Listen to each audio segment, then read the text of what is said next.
Hay algunos elementos, hermanos, que tenemos que considerar para fortalecer nuestra vida espiritual.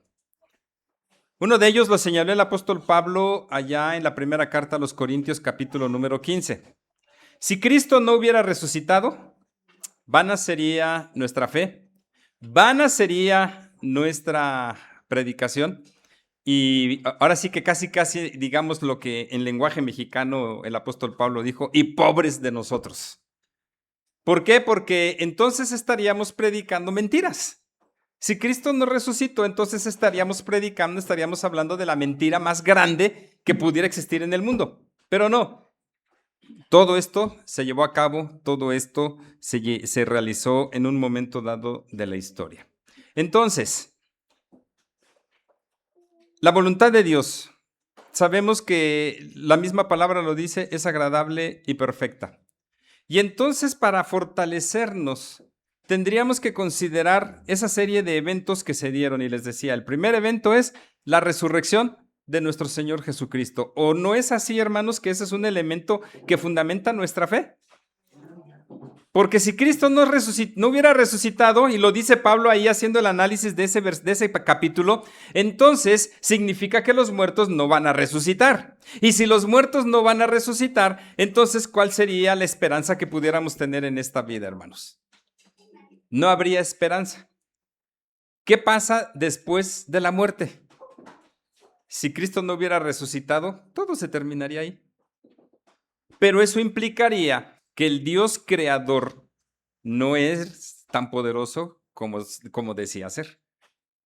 Entonces, hermanos, tenemos que fortalecer nuestra seguridad en la resurrección del Señor Jesús. Y más, bajo el concepto que él mismo lo señaló. ¿Se acuerdan que a Tomás le dijo una cosa importante y que nos llega a nosotros hoy en día, digámoslo así, como, ay, la colita que pega? ¿Qué le dijo a Tomás? Porque viste, creíste. Es más, podríamos ahí hasta hacerle el agregado. Y porque tocaste, porque metió su dedo en las heridas de Jesús. Pero, bienaventurados los que no vieron y creyeron. Y ahí entramos nosotros, porque no lo vimos. No vimos ese evento. No nos dimos cuenta en qué momento Jesús resucitó de entre los muertos. Hermanas, ¿no les hubiera gustado estar en los pies de María Magdalena y las otras Marías que fueron al sepulcro a ver a Jesús y después encontrárselo y verlo cara a cara? ¿No les hubiera gustado, hermanas? Hermanos, ¿no les hubiera gustado ser alguno de los discípulos estando ahí cenando juntos, sí escondidos y todo por el temor que había, pero que de repente Jesús se les presentara y dijera, ¿paz a vosotros? Yo creo que a cualquiera nos gustaría haber estado en esos eventos. ¿Por qué? Porque, claro, aquí nosotros tenemos la ventaja de toda la información que ya recibimos. En aquellos entonces no había esta información. Pero bueno, ahí es donde está la bienaventuranza para nosotros. Pero ¿qué es lo que nos da? Y ese es el segundo elemento. ¿Qué es lo otro que nos da la garantía de que nuestra fe es fortalecida por Dios? El testimonio de la Escritura. La semana pasada hablábamos acerca del canon. El canon dijimos que era utilizado originalmente como una vara para medir. Y en este caso, se utiliza no una vara para medir, sino una serie de fundamentos que han dejado la Biblia tal y como la tenemos hoy en día. 66 libros, lo decíamos, 39 del Antiguo Testamento y 27 del Nuevo Testamento. Y está cerrada, hermanos. Ahí quedó cerrado toda revelación de nuestro Dios. No hay más revelación a partir de ahí. Todo lo que Dios nos ha dicho está contenido en su palabra. Y podemos encontrar mensajes de diversa índole, hermanos. Mensajes que fortalecen. ¿Dónde encontramos mensajes que fortalecen, hermanos? La mayor parte de ellos en el libro de los Salmos, pero hay otros pasajes que nos hablan también de fortaleza, hay otros pasajes que nos hablan de esa ayuda que Dios nos da a lo largo de nuestra vida. Textos conocidos fuera de los Salmos, por ejemplo, está Jeremías 33:3, que también muchos conocemos. Clama a mí y yo te responderé y te enseñaré cosas grandes y ocultas que tú no conoces. Otro pasaje que nos llene de esperanza, Isaías 41:10. No temas porque yo estoy contigo, siempre te sustentaré con la diestra de mi justicia. Y así podemos encontrar a lo largo de la Biblia, hermanos, textos que han fortalecido nuestra fe. ¿Por qué? Bueno, porque ya lo habíamos escuchado también, porque toda la escritura, lo dijo Pablo, es inspirada por Dios. Pero ¿qué dijo el autor de la carta a los hebreos? La Biblia, la palabra de Dios, es como una espada de dos filos. Y todavía dice, más cortante que esta espada. Y esta espada dice, penetra hasta lo más profundo de nuestro ser. Pero ahí dice que la palabra de Dios es viva y eficaz. Viva, tiene esencia, tiene esa vida que le da el saber que la palabra es Jesucristo mismo. Y ahí es donde viene la conexión precisamente de la resurrección de Jesús con la Escritura. ¿Por qué? Porque nosotros tenemos a este Jesús que está vivo, a este Jesús que permanece con vida y que entonces a la palabra escrita le da vida. Es eficaz. ¿Qué es la eficacia, hermanos? ¿O qué es ser eficaz? Que no falla. Que funciona. No lo veamos tanto en el aspecto negativo que no falla, sino veámoslo en el aspecto positivo. Ser eficaz es hacer lo que corresponde, ¿sí? La eficacia se mide en términos de los resultados. Una persona es eficaz en base a los resultados que se obtienen de las tareas que tiene que desarrollar. Y las empresas se van mucho por la cuestión de la eficacia en las personas. Si haces las cosas bien, me sirves. Y si no, adiós. ¿Sí? Y busco a alguien que venga y haga el trabajo. Lo mismo la Escritura, hermanos. Ahora, ¿en qué sentido la Biblia es eficaz? Hermanos, en que a pesar de que han pasado casi 2000 años desde que se escribió el último libro para acá, la Biblia sigue presentándose como si hubiera sido escrita en nuestra actualidad. ¿O no les ha pasado, hermanos, que han leído textos y se quedan así asombrados y dicen, caray, esto fue escrito hace muchos años, pero refleja la realidad que vivimos? Un ejemplo de ello lo encontramos en Romanos capítulo número 1, cuando dice que Dios en la naturaleza, en lo creado, nos presentó y nos dejó parte de su ser. Y podemos ver cosas del ser de Dios en la creación. Sin embargo, nuestro pecado hizo que cambiáramos los hombres la gloria del Dios incorruptible en semejanza de cosas corruptibles, de aves, de cuadrúpedos y de muchas otras cosas más. ¿A qué les suenan estas palabras, hermanos? ¿A qué les suenan? A lo que está sucediendo ahora. No, el ser humano ha dejado la gloria de Dios y ha buscado objetos para adorar. Objetos en los cuales depositar su confianza. ¿Sí? Y todavía sigue diciendo, y su necio, profesando ser sabios, se hicieron necios y su necio corazón fue entenebrecido.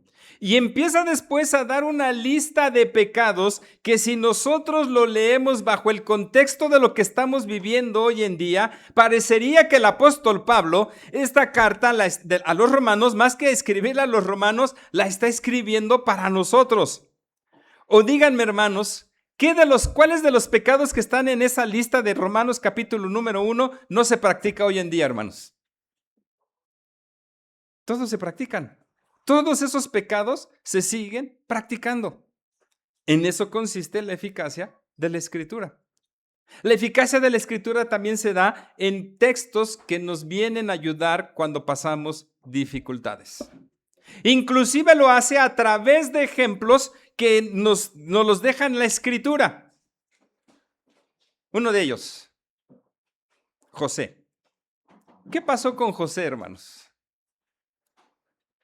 ¿Han visto que la vida de José es una vida muy difícil y complicada? ¿O fue una vida difícil y complicada? Primero, lo quisieron matar sus propios hermanos. Imagínense, sus propios hermanos lo quisieron matar. ¿Quién lo salvó? Rubén. Bueno, sabemos que es Dios, pero a través de Rubén. Rubén fue el que dijo, no, espérense, no podemos hacer eso. Pero se vio presionado por sus otros hermanos y terminó cediendo y lo vendieron. Fue vendido. Fíjense, lo quisieron matar. Fue vendido. Luego llegó a Egipto y lo volvieron a vender, porque ustedes creen que llegó a Faraón, ahí a la casa de Faraón nada más así porque sí. No, lo compraron, 2 veces comprado, siendo sirviente, acosado, ¿sí? No acusado, aparte de acusado, acosado. Sí, porque fueron los dos, fue acosado y fue acusado. Llegó a la cárcel, ahí estuvo un buen tiempo en la cárcel. Y después de eso, ya vino, digámoslo así. Yo creo que esos sueños que tuvo, ¿se acuerdan de las vacas flacas y las vacas gordas? Yo creo que también se reflejan en su vida, porque hasta este momento eran vacas flacas para él. Llega ya a lo más encumbrado del gobierno de Egipto y entonces fueron las vacas gordas para José. Pero la vida de José, hermanos, tuvo un propósito. ¿Cuál propósito fue? Preservar a su pueblo, cuidar a su pueblo, ¿sí? Bueno, liberarlo, pero en este caso acuérdense que era la cuestión de la hambruna, cuando se viene precisamente toda la hambruna y José desde su puesto pudo hacer que vinieran sus hermanos, vinieran sus papás y tenerlos ahí y cuidarlos, ¿sí? Aunque también pasaron una serie de circunstancias. Pero hermanos, ¿a poco esa historia de José no ayuda a nuestro ser para entender que las circunstancias que pasen en nuestra vida están todas controladas por Dios y Dios al final de cuentas va a hacer su voluntad para cumplir lo que dice allá Pablo en Romanos también? Todas las cosas ayudan a bien a los que aman a Dios. ¿O no es así, hermanos? Ahora, algo que es mucho más importante todavía, porque fíjense, ya estamos considerando a Jesucristo resucitado. Ya estamos considerando el testimonio de la Escritura, que es veraz, es eficaz. La Biblia es veraz, es verdad. ¿Por qué es verdad? ¿Qué es la verdad o cuál es la verdad, hermanos? Porque es palabra de Dios. ¿Y quién es la palabra de Dios? Jesucristo mismo. ¿No acaso Él dijo, yo soy el camino, la verdad y la vida? Por eso señalamos, hermanos, que en toda la Escritura está presente el Señor Jesucristo. Y está presente desde el principio hasta el final. Y así podríamos mencionar entonces personajes que en medio de las dificultades que pasaron nos pueden ayudar a saber que no somos los únicos que sufrimos en esta vida, hermanos. Porque a veces pensamos que somos los únicos que sufrimos y que nadie más sufre como nosotros. No es cierto. No es cierto. ¿Quieren alguien, un personaje que realmente sufrió lo más impensable? ¿Quién fue? Job. Job, que pierde todas sus propiedades, que pierde a todos sus hijos y sale fortalecido. ¿Sí? Y saber entonces, hermanos, que Dios tiene el control de todo. Y precisamente, hermanos, el tercer elemento que nos da la garantía de que este libro que está aquí, así, que se llama Biblia o Santa Biblia, como dicen en algunos textos, es digno de toda confianza. ¿Pero por qué? Bueno, veamos lo que dice aquí Deuteronomio capítulo número 4.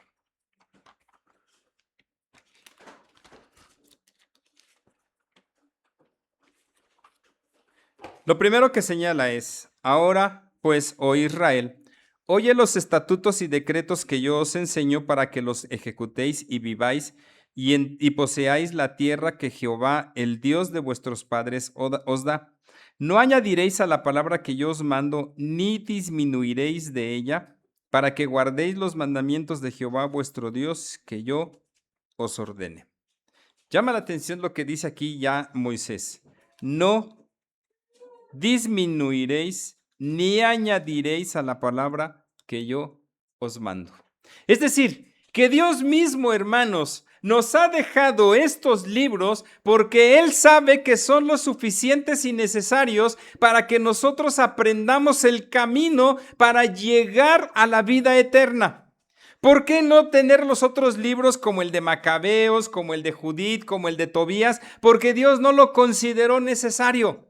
Estos que tenemos aquí, desde Génesis hasta Apocalipsis, en la lista que ya lo sabemos, que por cierto, hermanos, ¿se saben todos los libros de la Biblia? ¿Los podrían enumerar, los 66 libros? Sí. Ojalá que sí. Las secciones. Hay una manera muy fácil de aprender las secciones porque están divididas como si fuera un número telefónico. 5, 12, 55, 12. Claro, de esos números viejitos, ¿no? Porque hoy son de diez números, no, pero 5, 12, 55, 12. 5 Pentateuco, 12 históricos, 5 poéticos, 5 profetas mayores, 12 profetas menores. No, perdón, al revés. No, sí está bien. 5 profetas mayores y 12 profetas menores. ¿Sí? Ahí está. Ahí están las secciones. Claro, hay que saber cuáles son los libros, ¿verdad? Pero bueno, entonces dice aquí Moisés, no puedes ni añadir ni quitar absolutamente nada de la escritura porque es lo que Dios ha determinado. Y aún, hermanos, cuando a veces entren en nosotros algunas preguntas, por ejemplo, ¿por qué 4 evangelios? ¿Por qué no pensar solamente en un evangelio? ¿Qué acaso los evangelios no nos relatan o retratan la biografía de Jesús? Hermanos, si los vemos así, estamos equivocados porque los evangelios no retratan la biografía de Jesús. No es una biografía, para empezar. En segundo lugar, cada uno de los evangelios tiene un propósito por el cual fue escrito. Por ejemplo, Mateo. Mateo fue escrito, ya lo habíamos dicho alguna vez, fue escrito para demostrarle al pueblo de Israel que Jesús es el Mesías que había sido prometido desde la antigüedad. Y por eso Mateo señala cómo está escrito y pone ahí el texto del Antiguo Testamento. Mateo es el que más textos del Antiguo Testamento inserta en su libro. ¿Sí? Entonces es ese. Marcos. Marcos es denominado el evangelio más dinámico de todos, porque desde el principio comienza con milagros. Marcos no habla de la niñez de Jesús, no habla de su genealogía, nada de eso. Marcos va directo. ¿Por qué? Porque Marcos quiere convencer sobre todo a los griegos de que Jesús es un hombre que tiene el poder y no como los dioses que ellos creían, en los cuales ellos creían. Porque además la serie de dioses que los griegos tenían era un poquito complicada, porque acuérdense que están los dioses, los dioses el máximo que es Zeus, luego los dioses que están en el Olimpo, luego hay semidioses y luego hay un montón de clasificaciones. Y Marcos dice no, solamente hay uno solo. Lucas tiene el propósito de hacerle ver a un personaje que se cree que era un alto funcionario romano, y se cree eso porque el nombre que utiliza ahí para Lucas referirse a quien le encargó el libro es Teófilo. Y el nombre de Teófilo significa el que ama a Dios. Entonces se cree que era un seudónimo para no evidenciar a este personaje. Pero él demuestra que Jesús es un hombre también de carne y hueso. Se menciona lo que se conoce como el Jesús histórico. Y Juan es más analítico y él mismo dice, escribí este libro para que crean que Jesús es el Hijo de Dios y para que creyendo en su nombre tengan vida eterna. La clave del Evangelio, tengan vida eterna. Porque al final de cuentas, hermanos, toda la información contenida en el libro, en este libro sagrado, tiene que ver con la vida eterna. Toda la escritura va orientada hacia la vida eterna. Entonces, no podemos ni quitar ni añadir ninguna palabra, ningún libro de este texto. Apocalipsis también lo señala. Bueno, dice ahí, vuestros ojos vieron lo que hizo Jehová con motivo de Baal peor, que a todo hombre que fue en pos de Baal peor destruyó Jehová tu Dios de en medio de ti. Mas vosotros que seguisteis a Jehová vuestro Dios, todos estáis vivos hoy. Y aquí está lo que yo les decía. La Biblia tiene la finalidad de mostrarnos el camino para la vida. Y lo que al final de cuentas Dios hace, tanto con el pecador como con el redimido. ¿Qué hace Dios con el pecador, hermanos? Pero el pecador sigue siendo pecador. ¿Está ahí? No, una cosa es el redimido y otra cosa es el pecador. O para que me lo entiendan más. El incrédulo, el pagano con el creyente en Jesucristo. ¿Qué hace con el incrédulo? Dios, ¿qué hace con el incrédulo? Lo deja en su condenación. Porque acuérdense, por causa del pecado, todos fuimos condenados a la muerte eterna. Todos fuimos condenados a la muerte eterna. Pero Dios muestra su amor para con nosotros, lo dijo Pablo, en que siendo pecadores, Cristo murió por nosotros. Y nos muestra entonces la vida eterna en Cristo Jesús. Y hermanos, no hay otro libro religioso con tintes religiosos que hablen de la vida eterna como lo hace la Escritura. No hay otro. Por eso, hermanos, nosotros debemos tener la garantía y la seguridad, sobre todo la seguridad, de que cuando nos acercamos a la Escritura, no estamos leyendo un libro de historia, que sí la hay. No estamos leyendo un libro de ética, que sí hay planteamientos éticos. No estamos hablando de un libro filosófico, que también tiene planteamientos filosóficos. De hecho, el libro de Eclesiastés es un libro filosófico, hermanos. Y ahí mismo da la definición de filosofía.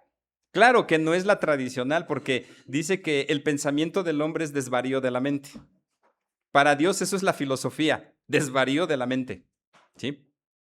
Pero no es eso, hermanos. La Biblia es el libro que nos da la información para que el hombre conozca a Jesucristo y lo reciba como su Salvador personal y a partir de ahí reciba la vida eterna. Porque fue lo que encontramos en este libro, hermanos.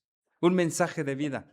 Y tenemos textos que nos llevan precisamente a eso, a considerar que podemos tener vida en medio de la muerte en la que nos encontramos. Y si no, el texto más conocido de todos, Juan 3:16. Porque de tal manera amó Dios al mundo que ha dado a su Hijo unigénito para que todo aquel que en él cree no se pierda, mas tenga vida eterna. Y nuevamente, vida eterna. Entonces, hermanos, tenemos que entender que la Biblia es el libro en el que más podemos confiar, aparte de Dios, porque ha sido dado por Dios. Su autor es Dios. Y Dios ha tenido el cuidado de darnos toda la información suficiente y necesaria para que tengamos vida eterna. Y todavía dice, mirad, yo os he enseñado estatutos y decretos como Jehová mi Dios me mandó, para que hagáis así en medio de la tierra en la cual entráis para tomar posesión de ella. Guardadlos pues y ponerlos por obra, porque esta es vuestra sabiduría y vuestra inteligencia ante los ojos de los pueblos, los cuales oirán todos estos estatutos y dirán, ciertamente pueblo sabio y entendido, nación grande es esta. ¿Se acuerdan qué dijo Jesús después de mencionar las bienaventuranzas, hermanos? Mateo 5, versículos 13 al 16.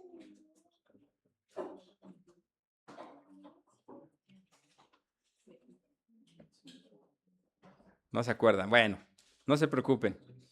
Vosotros sois la luz del mundo y la sal de la tierra. Y todavía habla de algunas cosas con respecto a esto. Pero ¿cuál es la intención? La intención, hermanos, es que recibamos este libro y tengamos una vida que dé testimonio de lo que hemos recibido. ¿Qué hemos recibido? La vida eterna, nada más. Pudiera parecer fácil y sencillo, hermanos, pero para que nosotros disfrutemos hoy en día de la vida eterna, tuvieron que pasar muchas cosas para que nosotros ahora solamente digamos, Señor Jesús, aquí estoy. ¿Y qué tuvo que pasar? Pues simplemente leamos toda la información que la Biblia nos presenta desde Génesis hasta que resucitó el Señor Jesús. Y lo más culminante es precisamente ese punto de la historia donde que Jesús viene dejando la gloria que tenía con el Padre, se hace hombre, se hace siervo y a partir de ahí vive entre gente pecadora, pero eso a él no le importó por amor a nosotros. Y llegando al punto central que es su muerte y su resurrección. Cuando lo vemos bajo ese análisis, hermanos, entonces nos damos cuenta que el proceso redentor no fue cualquier cosa. No fue cualquier cosa. Porque implicó una serie de circunstancias que a nosotros solamente nos benefician. Porque, hermanos, yo creo que ninguno de nosotros hubiera aguantado, hubiera resistido todo lo que resistió Jesús, hermanos. No hubiéramos aguantado burlas, no hubiéramos aguantado rechazos, no hubiéramos aguantado insultos, no hubiéramos aguantado persecución. ¿Desde cuándo fue perseguido Jesús, hermanos? ¿Desde que nació? Cuando Herodes recibió la visita de los sabios de Oriente y que le preguntaron, ¿dónde ha nacido el rey de los judíos? Y así, a ver, ¿cómo que el rey de los judíos? ¿Y cuál fue la respuesta de Herodes? Emitir un decreto para que todos los niños varones menores de 2 años fueran muertos. Y como decimos en nuestros ranchos, muerto el perro, se acabó la rabia. Y eso fue lo que pensó Herodes. Muerto el niño, ya no hay peligro para mí y yo voy a seguir gobernando aquí en Jerusalén y en toda Judea. Hermanos, la información entonces que tenemos en la Escritura es una información fidedigna, es una información fiel, es una información eficaz, porque Dios ha tenido el cuidado de dejarnos lo que tenía que darnos a conocer. Que hay muchas cosas ocultas, sí, hay muchas cosas ocultas, hermanos. Hay muchas cosas, y Pablo lo dice, hay cosas que le pertenecen únicamente a Dios y que nosotros no las vamos a entender ni las vamos a saber, pero que ahí están, ¿sí? Si Dios después nos las dice, ya será voluntad de Él, pero si no, no pasa nada. Pero por lo pronto, en la Biblia tenemos todas aquellas cosas que son útiles y necesarias para nuestra vida. Y Dios se ha encargado de cuidar que todo esté como tiene que estar. Por eso, hermanos, yo no sé si se han preguntado, ¿por qué? ¿Por qué hablar de la Biblia? ¿Por qué hablar de estos temas de la Biblia, hermanos? ¿Por qué? ¿Mande? Porque estamos celebrando el mes de la Biblia. Agosto es el mes de la Biblia. Y quiere el Señor, hermanos, que a la Biblia le demos el valor que le corresponde, porque es la palabra de Dios, la palabra viva y eficaz. Por eso decimos, hermanos, que en un culto, en nuestros cultos reformados, puede faltar cualquier elemento de los que hay dentro del culto, menos la exposición de la palabra. ¿Por qué? Porque la exposición de la palabra es el momento en el que Dios nos está hablando a todos como iglesia. Y que centremos nuestra vida alrededor de la palabra. Por eso también, en las tardes, estamos reflexionando sobre el Salmo 119, que es un salmo que exalta la grandeza de la Escritura. Y ojalá, hermanos, entonces, que le demos a la Biblia el valor que se merece. Que el Señor nos bendiga.